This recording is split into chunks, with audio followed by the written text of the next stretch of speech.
Hi.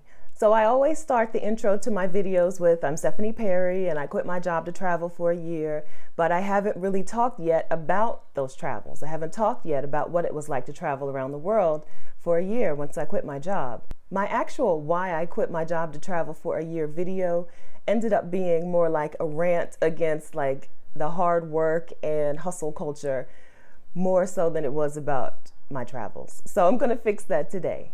But first, if you're new to my channel, welcome. My name is Stephanie Perry, and I did quit my job as a hospital pharmacy technician to travel for a year on my savings.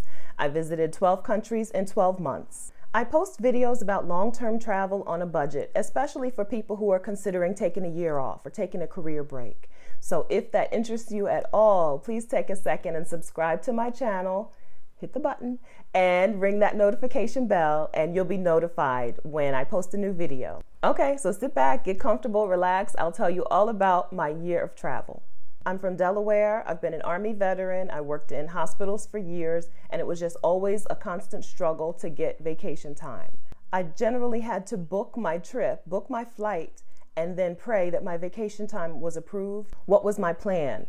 My plan was to travel around Southeast Asia, and I wanted to do some volunteer work in exchange for free room and board and spend quite a lot of time on beaches. When did I quit my job to travel?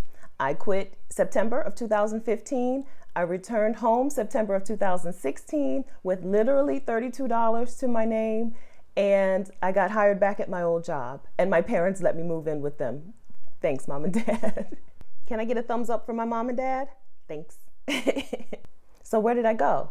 Like I said, I visited 12 countries in 12 months. So let's just go down the list. I had only a 24-hour layover in Tokyo, Japan, but it totally counts because I ate real ramen from a restaurant where you order from a jukebox looking thing, and I visited temples, so Japan counts. My next stop was Malaysia. I ate really well in Malaysia, but it was hot and humid. I was grumpy, and I was new to the whole long-term travel thing, and it didn't go very well. So I left Malaysia very quickly, headed to Thailand, where things really improved for me.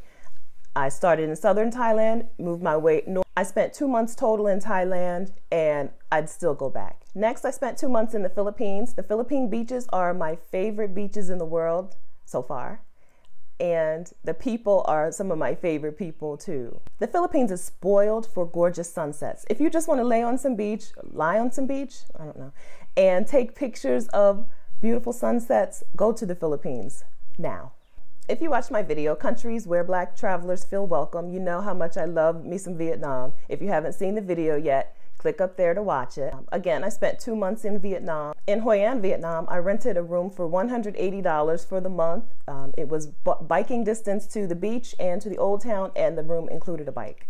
My next stop was Cambodia. Again, I stayed in Cambodia for 2 months. I did my first work exchange in Cambodia in exchange for a free room and board. It wasn't the best experience, but I did continue to volunteer through Workaway, so it wasn't terrible. Cambodia's heat and humidity plus the workaway experience drove me down to Australia. I ended up spending some time in Australia during their winter time. It was a nice way to take a break from that Southeast Asia heat and humidity. In Australia, I also volunteered in exchange for free room and board. I worked as a demi-pair, and I volunteered for a couple who bred schnauzers. Back to Southeast Asia, my next stop was Indonesia. Bali was everything everyone said it was. Thumbs up for Bali.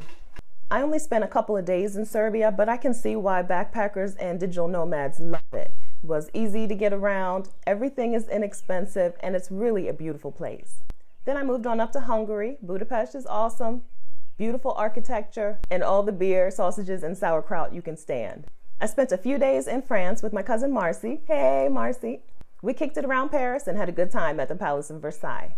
And the last stop on my grown-up gap year was Portugal, which is my favorite country in the world. Because it was the last stop, I was out of money, but I still had an amazing time, and I can't wait to go back. And next time I go back, I may not ever leave.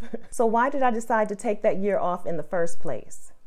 There was just a lot that I wanted to see. I didn't want to wait until I was retired to travel. I took a trip with my parents to Los Angeles right after my mom retired, and we had a good time. We had fun.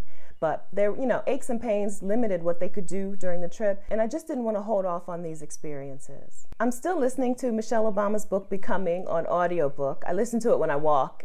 which is why I'm still listening to it, because I don't go walking as much as I should. And the middle of her book is largely about how she had to make a decision on who she wanted to be in the future. She'd sacrificed years of time and effort to become a lawyer. You know, she went to Princeton, she went to Harvard Law School, she got a job at the big name firm, which is where she met Barack. But it turns out she didn't like being a lawyer. She just didn't like what she had created for herself. And so she decided to make a big change.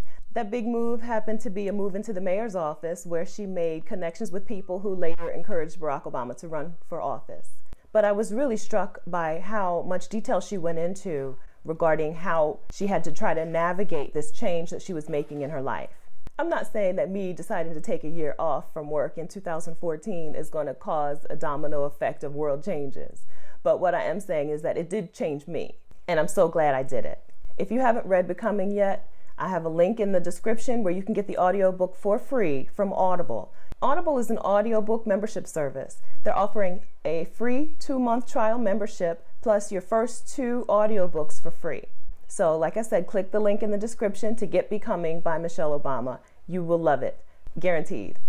Because she narrates her own audiobook, it's like having a conversation with your best friend. You're like, hey, Michelle, girl, what's going on? She's like, child, let me tell you. All right, so that's the who, what, when, where, why, and how of my 12-month career break. If this is a dream that you have for yourself, subscribe to my channel and ring that notification bell, and you'll be notified when I post new videos. And also, I'll list a couple of my most popular videos in the description for you to get started. Right now, while I'm recording this, Get Paid to House Sit is the most popular video, so check that one out. Thank you so much for watching, and I'll see you next time.